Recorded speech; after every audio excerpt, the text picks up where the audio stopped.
Hi అండి. నా దేశం భగవద్గీత, నా దేశం అగ్నిపునీత సీత, నా దేశం కరుణాంతరంగా, నా దేశం సంస్కారకంగా అన్నాడు ఒక మహాకవి సి నారాయణ రెడ్డి గారు. ఇలాంటి ఈ దేశంలో ఇవాళ ఎక్కడ చూసినా హత్యలు, మానభంగాలు విపరీతమైపోయినాయి. ఎందుకు? ఎవరు చేస్తున్నారు? ఎక్కడెక్కడ ఏ రాష్ట్రాలలో చేస్తున్నారు? ప్రతి రాష్ట్రంలో జరుగుతున్నాయి. ఎవరు చేస్తున్నారు?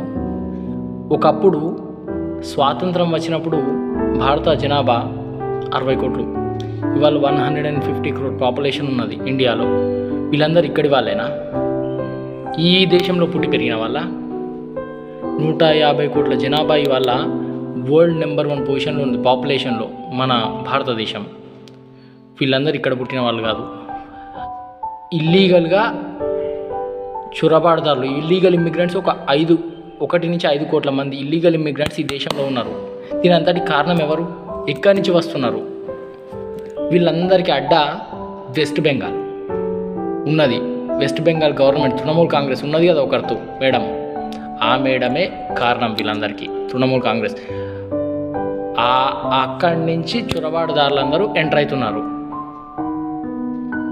అదే అస్సాంకు రమ్మను, కాళ్ళు రగ్గొట్టి మూల కూసోబెడతాడు అస్సాంకి వస్తే. మమతా బెనర్జీ రోజులు దగ్గర పడ్డాయి, నీకు విన్నావా? రోజులు దగ్గర పడ్డాయి, ప్యాక్ చేసుకోవాల్సిందే నువ్వు. ఏదైతే బంగ్లాదేశ్ వాళ్ళ అండ చూసుకొని ఎగురుతున్నావో అర్థమైపోయింది అందరికీ ఏం జరుగుతుంది దేశంలో, భారతదేశంలో ఏం జరుగుతుంది, ఎవరి వల్ల జరుగుతుంది అనేది అర్థమైపోయింది. వాళ్ళందరినీ బ్యాక్ టు పెవిలియన్ మళ్ళీ పంపించాల్సి వస్తుంది. ఇప్పుడు